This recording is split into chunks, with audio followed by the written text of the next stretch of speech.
What I like about photography is you are essentially editing out the world around you and you get to pick the most interesting bits.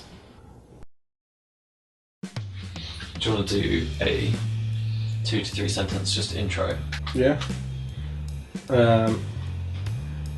I'm Gore. I'm a photographer and artist based in Hove by Brighton. I skateboard and make zines and lots of other things.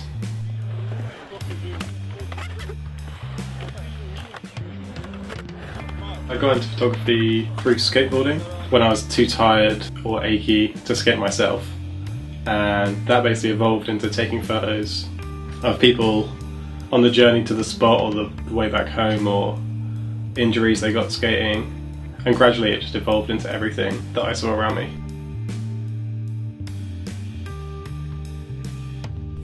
The best photos for me have some kind of implicit story within them, and I like to try and capture that in my own work. So you look at a picture, although you can see what's happening at that moment, sometimes the most interesting bit is what might have happened before that or what could have happened afterwards. It's nice to show a story but leave it open-ended, so depending on who looks at it, they might take the photo a different way, and their presumption about what the story could be or was could be different massively from person to person.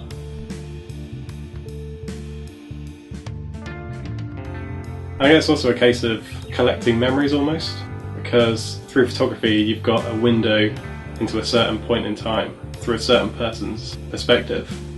No two photos can ever really be the same, because it's very much hinged on the person taking the photo and their perception of what's around them. So I generally try to intervene as little as possible in my own photography. It's more a case of just finding interesting stuff and letting stories play out around me. Obviously if I'm with my friends and I'm shooting them, they know I'm there, they know I've got a camera, so there is that element of it. I'm part of that scene essentially, it's just from my perspective. But even in that case it's kind of just it's just letting things happen, not asking people to do anything for me. Just allowing them to be themselves and trying to catch them at interesting times, I think. The way I think about my photography is similar to how a street skater kind of thinks about the environment around him. So it's a case of reinterpreting what you see around you compared to how most people would think. So a street skater might see a set of stairs, which are something to be jumped down, whereas the ordinary person just sees something to walk up. It's a case of looking at things which you might pass by and think of some mundane object or an ordinary scene, but isolated as a certain thing, or I guess looked at through a certain lens, it becomes something interesting and part of a wider story, and it's a way of reinterpreting what you find around you in a creative way.